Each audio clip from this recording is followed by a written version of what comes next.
Demikianlah firman Tuhan kepada Sebna yang mengurus istana raja.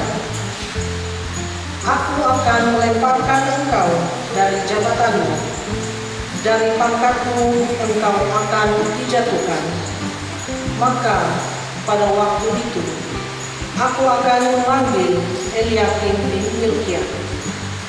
Aku akan mengenakan jubahmu kepadanya, ikat pinggangmu akan kuikatkan kepadanya, dan kekuasaanmu akan kuberikan ke tangannya.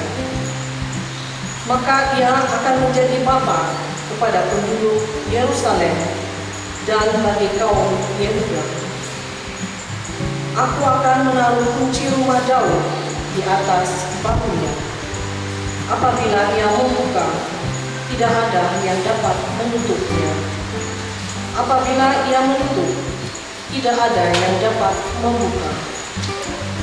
Aku akan memberi dia kedudukan yang teguh, seperti gantungan yang dipasang kuat-kuat pada tembok yang kokoh.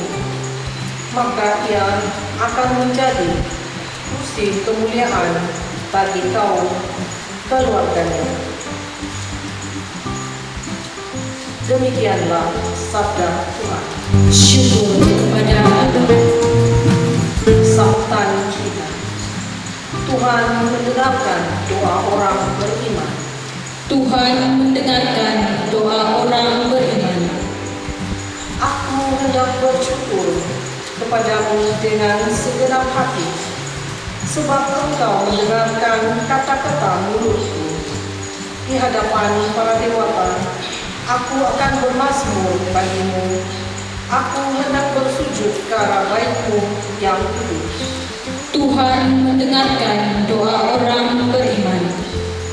Aku hendak memuji nama-Mu oleh kerana kasih-Mu dan oleh kerana setia-Mu.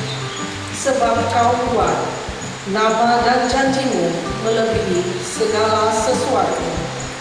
Pada hari aku berseru, Engkau pun menjawab aku.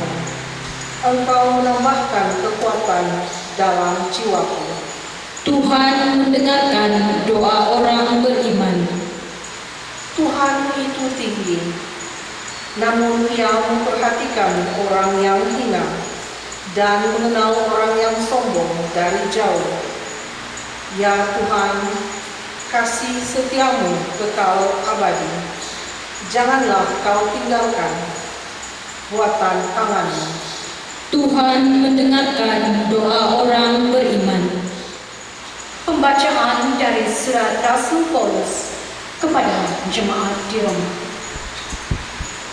Saudara-saudara, alangkah dalamnya kekayaan, kebijaksanaan, dan pengetahuan Allah. Sungguh tak terseliki keputusannya, sungguh tak terselami jalan-jalannya. Sebab siapakah yang mengetahui pikiran Tuhan? Atau siapakah yang pernah memberikan sesuatu kepada Allah, sehingga Allah wajib menggantinya?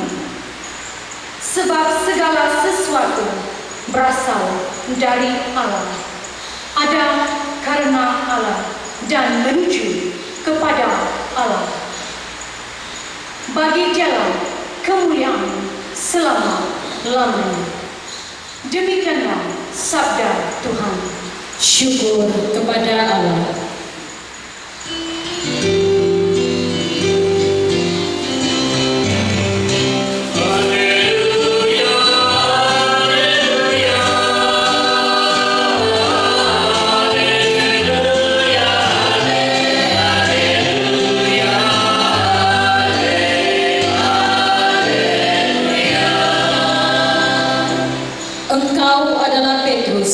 Dan di atas wadas ini aku akan mendirikan jemaatku, dan alam maut tidak akan menguasainya.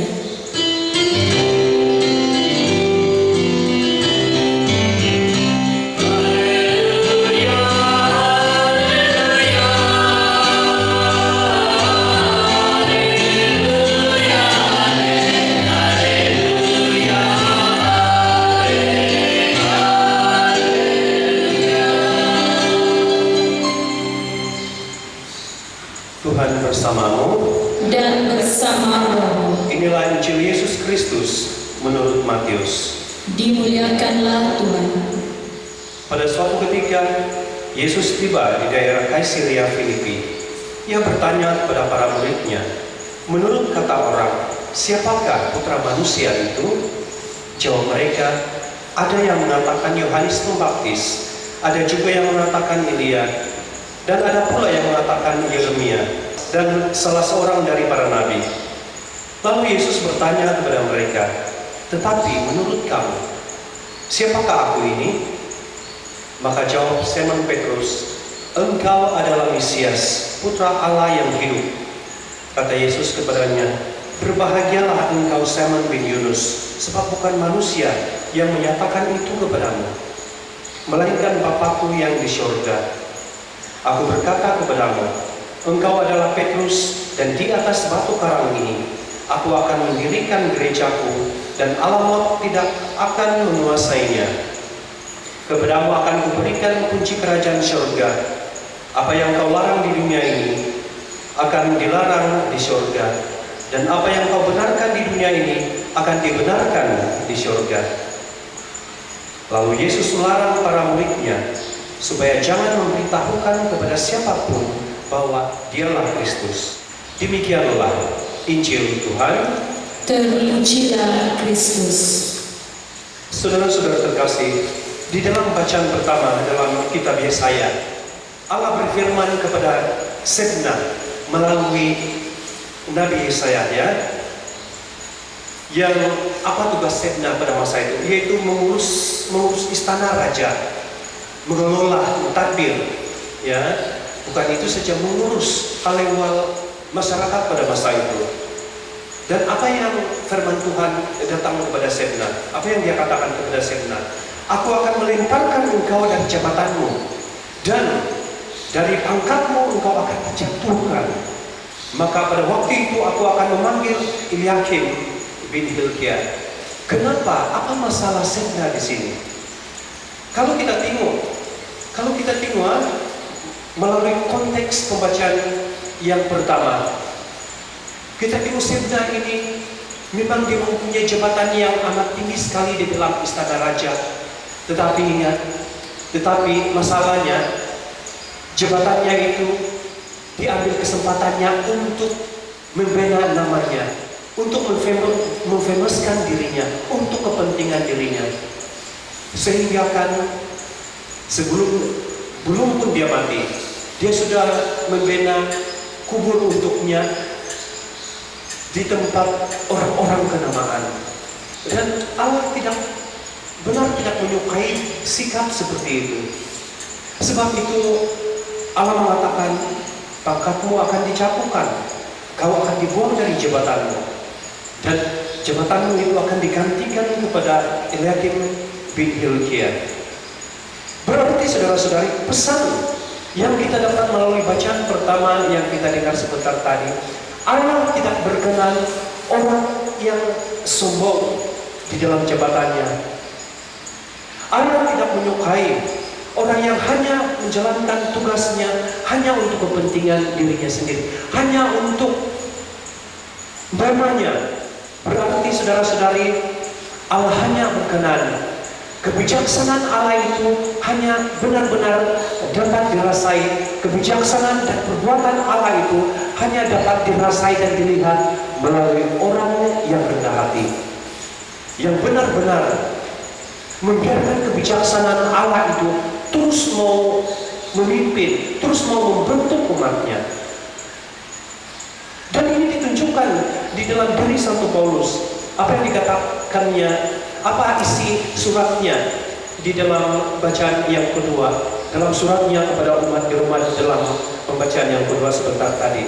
Apa yang dia katakan di sini? Sebelum itu kita tahu bahwa Santo Paulus itu adalah orang yang seorang ahli teologi yang amat agung sekali, seorang yang pengikut Tuhan, seorang yang bijaksana, seorang yang tahan terhadap segala cabaran dan dugaan di dalam kehidupannya, terutama sekali di dalam mewartakan Injil. Dan begitu agung sekali perbuatannya itu, pelayanannya itu. Tetapi di dalam bacaan kedua tadi apa yang dia katakan? Walaupun dia begitu agung di dalam pelayanan, di dalam kebijaksanaannya, karena dia juga adalah sebagai guru yang agung, tetapi apa yang dia katakan kepada Tuhan? Apa sikapnya terhadap Tuhan? Dia katakan, alangkah dalamnya kekayaan, kebijaksanaan, dan pengetahuan Allah itu. Sesungguhnya aku terselidiki keputusannya, sungguh tak terselami jalan-jalannya. Sebab siapakah yang mengetahui pikiran-pikiran Tuhan? Walaupun dia begitu agung sekali di dalam tugas pelayanannya, tetapi dia tetap rendah hati terhadap kekuasaan, kebijaksanaan, dan kemuliaan Allah itu, yang benar-benar dia alami di dalam kehidupannya. Betapa hebatnya kerendahan hati Santo Paulus terhadap Allah itu. Dan kita pergi kepada bacaan Injil yang kita dengar tadi mengenai siapakah Yesus itu. Memang saya boleh ada 3 peringkat untuk untuk step by step untuk mengetahui Yesus perlahan-lahan secara mendalam. Mungkin yang pertama, siapa Yesus itu? Mungkin yang secara luaran dia orang memberitahu, oh dia itu anak seorang tukang kayu yang tinggal di Nazaret, sebuah desa di Nazaret, dan anak kepada Maria sebagai suri rumah saja. Ya, itu di luar-luar. Ya, tetapi Yesus mengatakan, bagi semua orang yang pernah kamu dengar, yang data-data sudah kamu kumpulkan tentang saya ini, siapakah saya ini menurut mereka berdua? Dan memang not bad, reputasi Yesus itu ya baik sekali, sehingga apa yang dikatakan di sini di dalam bacaan Injil tadi, menurut kata orang siapakah putra manusia itu? Jawab mereka, ada yang mengatakan Yohanes Pembaptis, not bad. Ada juga yang mengatakan Elia, salah seorang nabi yang agung, dan ada pula yang mengatakan Yeremia, atau salah seorang dari para nabi. Yesus dikategorikan nabi-nabi yang anak agung ini. Tetapi akhirnya Yesus masuk kepada yang lebih pribadi. Bagi kamu, siapakah aku ini sebenarnya? Kamu sudah mengikuti aku berapa lama? Kamu sudah menyelami, kamu sudah mengetahui sikapku, kamu sudah melihat apa yang saya lakukan, kebaikan-kebaikan Tuhan yang saya lakukan. Oleh itu, bagi kamu sekarang, siapakah aku ini? Maka Simon Petrus menjawab, engkau adalah Mesias, putra Allah yang hidup. Dan kata Yesus kepadanya, betapa berbahagianya engkau, Simon Petrus. Yang membuat kamu berbahagia dengan mengatakan bahwa saya adalah anak Allah yang hidup, adalah Mesias, anak Allah yang hidup, bukan berpuncak daripada pemikiran engkau secara manusiawi. Tetapi ingat Petrus, jangan lupa, yang sehingga akan boleh membahagiakan, betapa bahagianya kamu, karena melalui engkau Allah sendirilah yang telah menyatakan yang saya ini benar-benar Mesias dan anak Allah yang hidup itu. Jangan membanggakan diri. Oleh itu, dengan ucapan ini, dengan pengesahan ini, yang pasti ini, maka di sanalah Yesus dapat terus membuat misinya, yaitu Simon melalui Petrus di atas batu karang ini akan mendirikan gerejaku, di mana kuasa-kuasa kegelapan itu, kuasa-kuasa iblis itu tidak lagi dapat menguasainya. Kita tahu batu karang di laut, dia saja yang teguh terhadap ombak dan juga terhadap angin yang kuat, ribut yang kuat dan sebagainya. Di atas batu karang ini, karena melalui iman yang benar-benar engkau alami di dalam kehidupan rohanimu, maka di sanalah Tuhan mendirikan gerejamu. Tetapi ingat, Yesus mendirikan gerejanya bukan atas kebijaksanaan manusia itu, tetapi atas kebijaksanaan Allah itu. Maka engkau Petrus hanya ditugaskan untuk mengelolakannya. Kamu hanya ditugaskan untuk bekerja sama dengan kebijaksanaan Allah ini, dengan rahmat Allah ini yang diturunkan melalui gereja. Jangan menyombongkan diri. Karena saudara-saudari, salah satu sikap yang boleh menghancurkan gereja pada masa kini apabila pelayan-pelayannya melayani gereja dengan bersikap sombong, hanya membuat nama yang tinggi dan sebagainya. Tidak ada lagi kemuliaan Tuhan yang diperlihatkan di sana, tetapi kemuliaan pribadi pula yang diperlihatkan. Ingat, Tuhan berkenan kebijaksanaan Allah dan perbuatan Allah itu hanya dapat diperlihatkan kepada mereka yang rendah hati. Walaupun begitu Petrus, engkau dipilih sebagai pemimpin yang kita sebut sebagai Pop yang pertama ataupun Sri Paus yang pertama, engkau tetap rendah hati terhadap pelayananmu, karena akhirnya segala-galanya itu atas kebijaksanaan Allah, atas inisiatif Allah. Dan kita, saudara-saudari, kita membiarkan kebijaksanaan Allah itu terus membentuk gereja, terus mendirikan gereja, terus memimpin gereja. Kita hanya alat-alatnya untuk bekerja sama rahmat Tuhan itu di dalam gereja.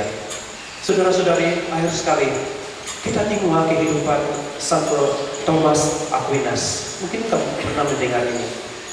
Dia adalah seorang ahli fikir yang amat jenius sekali, sehingga dia pernah menulis bervolume buku yang disebut sebagai Summa Theology.